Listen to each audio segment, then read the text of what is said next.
Hi hi guys, welcome back to ലേണിഫൈൻ്റെ പുതിയൊരു വീഡിയോയിലേക്ക് എല്ലാവരെയും ഞാൻ സ്വാഗതം ചെയ്യാണ്. എന്നെ ക്ലിയർ ആയിട്ട് നിങ്ങൾക്ക് കാണാൻ പറ്റുന്നുണ്ട് എന്നാണ് ഞാൻ നോക്കുന്നത്. എൻ്റെ സ്ക്രീനിലേക്കാട്ടോ നോക്കണം, അതുകൊണ്ടാണ്. ആൻഡ് നിങ്ങൾക്ക് എന്നെ വൃത്തിയായിട്ട് കാണാൻ പറ്റുന്നുണ്ടോ, കേൾക്കാൻ പറ്റുന്നുണ്ടോ എന്നൊക്കെ നിങ്ങൾ പറയാം. ഓക്കെ, ആൻഡ് നമ്മൾ ഇന്ന് നോക്കാൻ പോകുന്നത് വളരെ കൂളാൻ ഫാസ്റ്റ് നമ്മൾ എടുത്തത്. നമ്മൾ വളരെ കൂളായിട്ട് എൻജോയ് ചെയ്തിട്ട് നമ്മളൊരു കാര്യം പഠിക്കാൻ പോവാണ് ഇന്ന്. ആൻഡ് എല്ലാവരെയും ഞങ്ങളുടെ ഈ ഒരു പുതിയൊരു വീഡിയോയിലേക്ക് ഞാൻ സ്വാഗതം ചെയ്യാണ്. നമ്മുടെ ചാനൽ ആദ്യമായിട്ടാണ് നിങ്ങൾ കാണുന്നതെങ്കിൽ നമ്മുടെ ചാനൽ സബ്സ്ക്രൈബ് ചെയ്യാം, അതേപോലെ ലൈക്ക് ചെയ്യാം, ആൻഡ് നിങ്ങളുടെ ഫ്രണ്ട്സിന് ഷെയർ ചെയ്യാം. നിങ്ങൾ പ്രധാനമായിട്ടും മറക്കരുത്. അതേപോലെ എന്തെങ്കിലും കാര്യങ്ങളൊക്കെ ഉണ്ടെങ്കിൽ നമ്മുടെ ഇൻസ്റ്റാഗ്രാം പേജിൽ നിങ്ങൾക്ക് ഡൗട്ട് ചോദിക്കാവുന്നതാണ്. ലേണിഫൈ അക്കാഡമി എന്നാണ് ഇൻസ്റ്റാഗ്രാം പേജിൽ നിങ്ങൾക്ക് ഓൾറെഡി അറിയാം. അതിൽ കയറുക, നമ്മളോടൊന്ന് മെസ്സേജ് അയച്ചാൽ മതി. നമ്മൾ ഉറപ്പായി നിങ്ങൾക്ക് റിപ്ലൈ തരാണ്ടിരിക്കില്ല. എത്ര പേര് തന്നോട്ടെ, എല്ലാവർക്കും നമ്മൾ അവരുടെ ഡൗട്ടും കാര്യങ്ങളൊക്കെ റിപ്ലൈ തരും. അതേപോലെ ഞാൻ എൻ്റെ കമ്മ്യൂണിറ്റി ബോക്സിൽ ഞാൻ ഒരുപാട് കാര്യങ്ങളൊക്കെ നിങ്ങൾക്ക് ഡിസ്കസ് ചെയ്ത് നമ്മുടെ കമ്മ്യൂണിറ്റി ഗ്രൂപ്പിൽ നമ്മൾ ഒരുപാട് കാര്യങ്ങൾ ഡിസ്കസ് ചെയ്യുന്നുണ്ട്. നിങ്ങൾക്ക് അതിൽ ഏതെങ്കിലും അംഗമായി ഏതെങ്കിലും ഒരു കമ്മ്യൂണിറ്റി ഗ്രൂപ്പിൽ നിങ്ങൾ അംഗമായാൽ അടിപൊളിയായിരിക്കും. അപ്പോൾ നമ്മുടെ കമ്മ്യൂണിറ്റി ഗ്രൂപ്പിൽ നിങ്ങൾ അംഗമാകും കേട്ടോ. ഓക്കെ, ഡിസ്ക്രിപ്ഷൻ ബോക്സിൽ ലിങ്ക് ഉണ്ട്. ആൻഡ് ആൻസി നമ്മൾ പഠിക്കാൻ പോകണം. നമ്മൾ ഒന്നാമത് പഠിക്കുന്ന ചാപ്റ്ററിന്റെ പേര് സെറ്റ്സ് എന്നാണ്. നമ്മുടെ ചാപ്റ്ററിന്റെ പേര്. എൻ്റെ വോയിസ് സെറ്റ് അല്ലേ, അതാണ് എനിക്ക് ഫസ്റ്റ് അറിയുന്നത്. ഓക്കെ, നമ്മുടെ ചാപ്റ്ററിന്റെ പേര് ഫസ്റ്റ് തന്നെ നമുക്ക് ചാപ്റ്ററിന്റെ തുടക്കത്തിൽ തന്നെ നമുക്ക് പഠിക്കാനുള്ള കുറച്ച് കാര്യങ്ങളുണ്ട്. ആ ഒരു കാര്യങ്ങൾ നമുക്കൊന്ന് ചെറുതായിട്ടൊന്ന് മെല്ലെ ഒന്ന് സൂചിപ്പിച്ചിട്ട് മെല്ലെ കയറി അതല്ലേ ബെറ്റർ ഓപ്ഷൻ, നിങ്ങൾ പറ. അതല്ലേ ഒരു അടിപൊളിയുള്ള ഒരു മുന്നേറ്റം. നമുക്ക് അതേപോലെ മെല്ലെ മെല്ലെ മെല്ലെ പഠിച്ചു നോക്കണം. സോ ഫസ്റ്റ് ഓഫ് ഓൾ നമ്മുടെ സെറ്റ് എന്ന് പറഞ്ഞ ചാപ്റ്റർ നമുക്ക് രണ്ട് മെത്തേഡ് ആണുള്ളത്. ഒന്ന് റോസ്റ്റർ മെത്തേഡും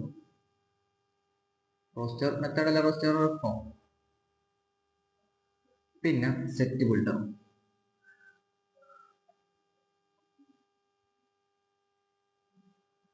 ഇതാണ് നമുക്ക് പഠിക്കാനുള്ളതിന് വെച്ച് വളരെ പ്രധാനപ്പെട്ട കാര്യം. അതിൽ ഈ ഒരു റോസ്റ്റർ ഫോം എന്ന് പറഞ്ഞാൽ എന്താ അറിയോ, അത് എ എന്ന് പറഞ്ഞ ഞാനൊരു സെറ്റ് എഴുതി. അതിൽ നമ്മളെ ഈ ഒരു കേർലി ബ്രാക്കറ്റ് ഓപ്പൺ ചെയ്തു. 1 2 3 4. ഇതാണ് നമ്മുടെ റോസ്റ്റർ ഫോമിൽ നമ്മൾ ഇൻക്ലൂഡ് ചെയ്യുന്ന സാധനം. ഓക്കെ, ആൻഡ് പിന്നെ നമ്മുടെ സെറ്റ് ബിൽഡർ മെത്തേഡിൽ എന്താ പറയുക അറിയോ, ഫോമില് അവിടെ പ്രധാനമായിട്ട് വരിക എക്സ് സച്ച് ദാറ്റ് എൻ അല്ലെങ്കിൽ x is a natural number, belongs to natural number, less than 5. ഇങ്ങനെയൊക്കെ മെത്തേഡുകൾ നമ്മൾ രണ്ട് മെത്തേഡുകളിലായിട്ട് നമ്മൾ ഈ ഒരു സെറ്റുകളെ നമ്മൾ റെപ്രസെന്റ് ചെയ്യും. സെറ്റുകളെ നമ്മൾ റെപ്രസെന്റ് ചെയ്യുക രണ്ട് മെത്തേഡുകളിലാണ്. അതിൽ ഒന്നാമത്തെ മെത്തേഡ് റോസ്റ്റർ ഫോമും രണ്ടാമത്തെ മെത്തേഡ് സെറ്റ് ബിൽഡർ മെത്തേഡുമാണ് നമ്മൾ വളരെ പ്രധാനമായിട്ട് നമ്മൾ എന്ത് ചെയ്യാറുള്ളത്, ഡിസ്കസ് ചെയ്യാറുള്ളത്, അല്ലെങ്കിൽ നമ്മൾ പഠിക്കാനുള്ളത്. അപ്പൊ ഇവിടെ നമുക്ക് ഓർത്ത് വെക്കണമെങ്കിൽ ഈ ഒരു സെറ്റ് ബിൽഡർ എന്ന് പറഞ്ഞാൽ അധ്വാനിക്കുന്ന വ്യക്തികളാണ്, അല്ലെങ്കിൽ പണിയെടുക്കും. അത് മതി, പണിയെടുക്കും,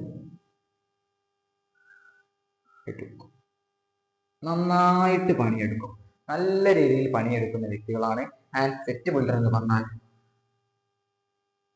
മടിയൻ എന്നൊക്കെ നമുക്ക് ചോദിക്കാം. മടിയൻ, ഓക്കെ, മടിയൻ എന്ന് സൂചിപ്പിക്കാം. അപ്പൊ ഞാൻ ഇവിടെ സൂചിപ്പിക്കാൻ കാരണം എന്നറിയോ, ഇവിടെ നോക്ക്, ഈ ഒരു റോസ്റ്റർ ഫോമിൽ എല്ലാ എലമെന്റ്സും നിരത്തി എഴുതല്ലേ, ഫുൾ എലമെന്റ്സിനെ നിരത്തി എഴുതല്ലേ, ഒരു ഷോർട്ട് ഫോമും ഇല്ലാതെ എല്ലാത്തിനെയും നിരത്തി എഴുതുക. പക്ഷെ ഇവിടുത്തെ കേസ് നോക്കി, സെറ്റ് ബിൽഡറിൽ നോക്കിയോ, ഇവിടെ ഓരോ എലമെന്റ്സിനെ ഷോർട്ട് ആക്കിയിട്ടാണ് നമ്മൾ ഇവിടെ എഴുതുന്നത്. അതേപോലെ അപ്പൊ അതിനെന്ത് മനസ്സിലാക്കാം, ഇവർ നല്ലോണം പണിയെടുക്കുന്ന വ്യക്തികളും ആൻഡ് ഇവർ നല്ല അല്ലെങ്കിൽ നല്ല മടിയന്മാരുമാണെന്ന് മനസ്സിലാക്കാം. പിന്നെ പ്രധാനമായിട്ട് നമുക്ക് വേണ്ടത് അറിയോ, ഞാനൊരു സെറ്റുകളെ നമ്മൾ എഴുതാം. ഇത് അറിഞ്ഞിരിക്കാം, ഇതൊരു ഭാഗമായിട്ട് തന്നെ ഉണ്ട്. നൾ സെറ്റ് എന്ന് പറയും. ഞാൻ ചാപ്റ്ററിലേക്ക് കയറും, അതിന് മുമ്പ് ചെറിയൊരു ഭാഗം. ഒന്നും ഇല്ലാത്ത സെറ്റ് എന്ന് പറയുമ്പോൾ നമുക്ക് ഒന്നെങ്കിൽ വെറും കേർലി ബ്രാക്കറ്റ് സൂചിപ്പിക്കാം, കുഴപ്പമില്ല, അല്ലെങ്കിൽ ഫൈ എന്ന് പറഞ്ഞൊരു സിമ്പിൾ ഉപയോഗിച്ച് നമുക്കിതിനെ സൂചിപ്പിക്കാം. ഓക്കെ, ഒരു കാരണവശാലും നിങ്ങൾ ഇങ്ങനെ എഴുതി വെക്കരുത് കേട്ടോ. ഇങ്ങനെ എഴുതി വെച്ചാൽ പൊട്ടത്തെറ്റ്. അതായത് കേർലി ബ്രാക്കറ്റും ഇത് റെഡിയാണ്, കേർലി ബ്രാക്കറ്റും ഫൈയും കൂടി ഒപ്പരം ഇട്ട് വെച്ചാൽ അത് തെറ്റാണ്. നേരെ മറിച്ച് കേർലി ബ്രാക്കറ്റ് ഒറ്റക്കോ അല്ലെങ്കിൽ ഏതെങ്കിലും ഒന്നിട്ടോ, കേർലി ബ്രാക്കറ്റ് ഒറ്റക്കോ അല്ലെങ്കിൽ ഈ ഒരു ഫൈ എന്ന് പറഞ്ഞൊരു സിമ്പലോ നിങ്ങൾക്ക് ഏതെങ്കിലും ഒന്ന് വളരെ പ്രധാനമായിട്ട് യൂസ് ചെയ്യാം. ഓക്കെ, ഇനി നമുക്ക് മെല്ലെ ചാപ്റ്റർ ഭാഗത്തേക്ക് കിടക്കാം. നമ്മുടെ ടെസ്റ്റർ ഒന്ന് വീണു. ഓക്കെ, ആൻഡ് നമുക്ക് മെല്ലെ ഭാഗത്തേക്ക് കിടക്കാം. നമ്മുടെ സെറ്റുകൾ എന്ന് പറഞ്ഞ ചാപ്റ്റർ ആണ്. ഓക്കെ, സെറ്റ്സ് എന്ന് പറഞ്ഞ ചാപ്റ്ററാണ്. ആൻഡ് നമുക്ക് മെല്ലെ പഠിച്ചു പോയാൽ അല്ല. ആൻഡ് നമുക്ക് മെല്ലെ നോക്കിയാലോ ഓരോ ഭാഗവും മെല്ലെ നോക്കാം.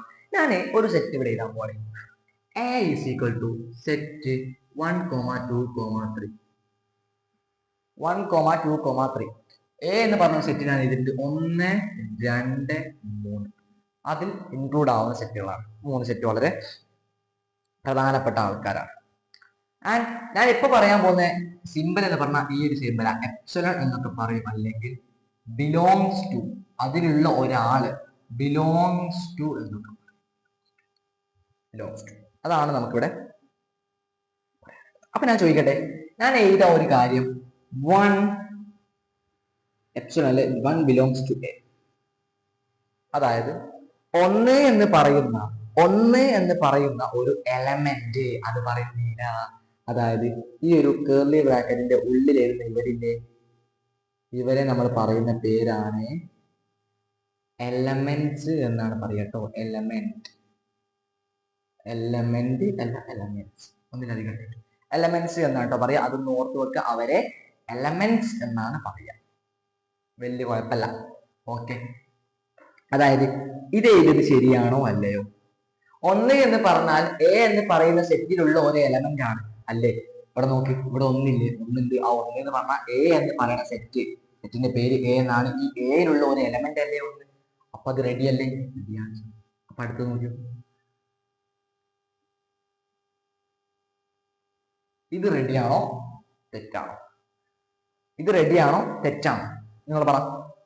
3 എന്ന് പറയുന്ന ഒരു എലമെന്റ് സെറ്റ് എ എന്ന് പറയുന്ന, അല്ലെങ്കിൽ 3 എന്ന് പറയുന്ന ഒരു എലമെന്റ് എ എന്ന് പറയുന്ന സെറ്റിലുള്ള ഒരാളാണ്. ആണോ അല്ലേ? ആണ്. ശരിയാണ്. പിന്നെ അതേപോലെ മറ്റൊരു എക്സാമ്പിളോട് നോക്കാം നമുക്ക്. 4 എന്ന് പറയുന്ന ഒരു എലമെന്റ് എ എന്ന് പറയുന്ന ഒരു സെറ്റിലെ ഒരു എലമെന്റ് ആണ് 4. ഇത് റെഡിയാണോ? എ എന്ന് പറയുന്ന ഒരു സെറ്റ് ഞാൻ ഇവിടെ ഓൾറെഡി എഴുതിയിട്ടുണ്ട്. ഇതിലുള്ള ഒരു എലമെന്റ് ആണോ 4? അല്ല. അപ്പൊ എന്ത് റെപ്രസെന്റ് ചെയ്യും? ഇത് ആണെങ്കിൽ നമുക്ക് വെറും ആണ്, യെസ് എന്ന് ആണെങ്കിൽ നമ്മുടെ ചിന്തയെങ്കിൽ നമുക്ക് ഈ ഒരു സിമ്പിൾ യൂസ് ചെയ്യാം. ഐ മീൻ, ഇനി അല്ല എങ്കിൽ നമുക്ക് എന്ത് യൂസ് ചെയ്യാം? എപ്സിലോൺ തന്നെ ഒരു വര. ഓക്കെ, ഈ ഒരു സിമ്പിൾ നമുക്ക് ഇവിടെ യൂസ് ചെയ്യാം. ഓക്കെ, കുഴപ്പമില്ല. ആൻഡ് കിട്ടി. അപ്പൊ ഇതെന്താ, ഇങ്ങനെ ഒരു വര കൊടുത്താൽ ഒക്കെ ക്ലിയർ ആയി ഇത് കിട്ടി. അപ്പോൾ ഈ ഒരു കാര്യം കത്തിയോ? ഈ ഒരു കാര്യം നിങ്ങൾക്ക് കത്തിയിട്ടുണ്ടോ ഇല്ലയോ എന്നറിയാം.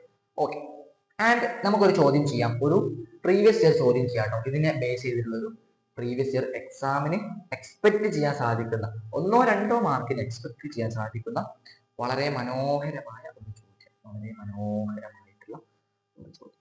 നമുക്ക് ജസ്റ്റ് നോക്കാം. ക്വസ്റ്റ്യൻ ഇതാണ്. Let A is equal to set of all X such that. ഇതൊക്കെ എന്താ set of all X such that? ഇതൊക്കെ നമ്മളെ സെറ്റ് ബിൽഡർ ഫോമിലുള്ള ഒരാളാണ്. ഓക്കെ, സെറ്റ് ബിൽഡർ ഫോമിലുള്ള ഒരാളാണ്. X is a natural number comma less than 5. ഇത് ലെസ് ദാൻ 5 ഇതെന്ന് പറയുമ്പോൾ നിങ്ങൾ എന്ത് ചെയ്യണം അറിയോ? ഇതൊരു സെറ്റ് ആണ്, അല്ലെങ്കിൽ ഇതൊരു സെറ്റ് ബിൽഡർ ഫോം ആണ്. ഈ ഒരു സെറ്റ് ബിൽഡർ ഫോമിനെ നിങ്ങൾ എന്ത് ചെയ്യണം? റോസ്റ്റർ ഫോമിലേക്ക്, മടിയന്മാരല്ലാത്ത പണിയെടുക്കുന്നവരുടെ ഫോമിലേക്ക് നിങ്ങൾ ഇതിനെ മാറ്റണം. എങ്ങനെ മാറ്റും നോക്കാം നമുക്ക്. ഫസ്റ്റ് തന്നെ സെറ്റിന്റെ പേര് എന്താ? സെറ്റിന്റെ പേര് എ എന്നാണ്. A is equal to, simple already ഉണ്ട്, കേർലി ബ്രാക്കറ്റ് നമ്മൾ നോക്കണേ. ഓക്കെ, അപ്പൊ എന്താ പറഞ്ഞത്? X such that X is a natural number ആണ്.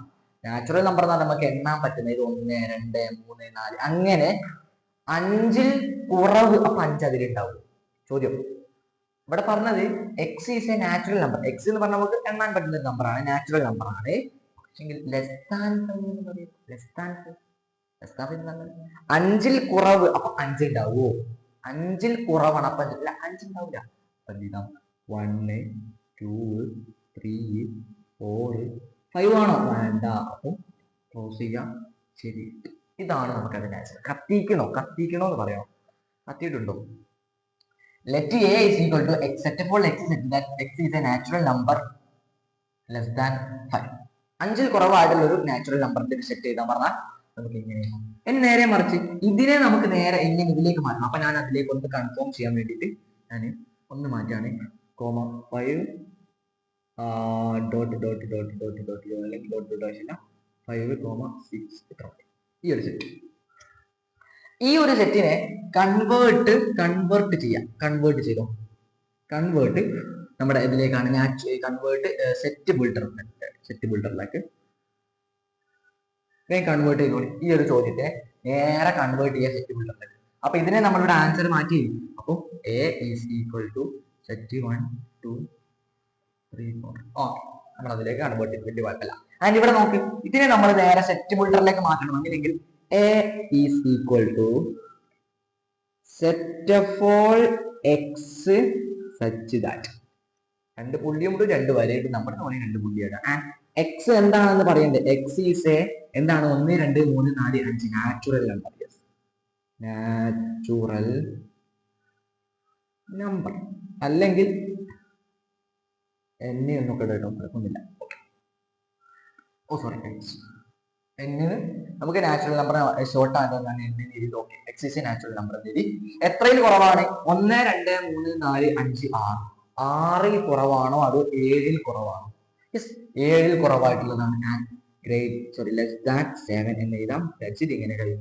അല്ലെങ്കിൽ നമുക്ക് കൃത്യമായിട്ട് മറ്റൊരു ഫോം യൂസ് ചെയ്യാം. ഇതിനെ എന്ത് പറയുന്നത് അറിയോ?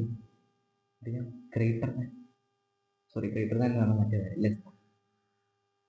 Okay, less than. അല്ലെങ്കിൽ ഇതിനെയോ ഒരു ലെസ് ദാൻ തന്നെ ആയിരിക്കാം, അല്ല ഇതിൽ ഒരു വരയും കൂടി അതിന് less than or equal to എന്ന് കൂടെ പറയും. Less than or equal to എന്ന് പറയും. ഓക്കെ, ഇവിടെ നമുക്ക് 6ൽ കുറവ് അല്ലെങ്കിൽ less than or equal to 6 അതിൽ ഇൻക്ലൂഡ് ആയിരിക്കും. Less than or equal to കൊടുക്കുകയാണെങ്കിൽ 6, പക്ഷെ ഇവിടെ ഇൻക്ലൂഡ് ആണെങ്കിൽ, പക്ഷേ നമ്മുടെ ഈ ഒരു സെറ്റിൽ ഇവിടെ ഞാൻ less than or equal to 7 കൊടുക്കുകയാണെങ്കിൽ ഇവിടെ 7 വേണം. 7 ഇല്ല, അതുകൊണ്ട് ഒരു ഈക്വൽ ടു 6 കൊടുത്താൽ ഈ ആൻസർ റെഡിയാണ്. ഒരിക്കലും തെറ്റിടില്ല. ഓക്കെ, ഇത് ശരിയാണ് കേട്ടോ. ആൻഡ് ഒരിക്കലും ഇവിടെ തെറ്റിടാൻ സാധ്യത മാക്സിമം കുറവാണ്. കത്തിയിട്ടുണ്ടോ നിങ്ങൾക്ക്? അതാണ് ഫസ്റ്റ് നമുക്കറിയാം. കത്തിയിട്ടുണ്ടോ, മനസ്സിലാവുന്നുണ്ടോ, അതറിയണം നമുക്ക്. ഇത്രയും ചെയ്ത കാര്യങ്ങളൊക്കെ നിങ്ങൾക്ക് മനസ്സിലായിട്ടുണ്ടോ? അതാണ് നമുക്കറിയാം. And that's it. ഇന്ന് നമ്മൾ ഇത്രയാണ് വളരെ പ്രധാനമായിട്ട് നമ്മൾ പഠിക്കേണ്ടത്. ഓക്കെ, നമ്മൾ വല്ല ഭാഗങ്ങളൊക്കെ നമ്മൾ ഒരുപാട് കാര്യം നമ്മൾ പഠിക്കാനുണ്ട്. അതൊക്കെ നമ്മൾ നെക്സ്റ്റ് ഭാഗങ്ങളിലായിട്ട് നമ്മൾ പഠിക്കും. And that's it. ഇന്ന് നമ്മുടെ ക്ലാസ് നമ്മൾ മൈൻഡപ്പ് ചെയ്യാണ്. സോ എല്ലാവർക്കും ബൈ. ഇതേപോലെ ചോദ്യങ്ങൾ സ്വന്തം നിർമ്മിക്കുക, സ്വന്തം ആൻസർ കണ്ടെത്താൻ ശ്രമിക്കുക. That's it. അപ്പോൾ എല്ലാവർക്കും bye. Thank you for watching. Have a nice day. And നമുക്ക് നെക്സ്റ്റ് ഒരു ഭാഗം വീണ്ടും കണ്ടുമുട്ടാം. അതുവരേക്കും ബൈ. Thank you. നമ്മുടെ കമ്മ്യൂണിറ്റി ഗ്രൂപ്പിൽ ജോയിൻ ചെയ്യാം മറക്കരുത് കേട്ടോ. ഓക്കെ.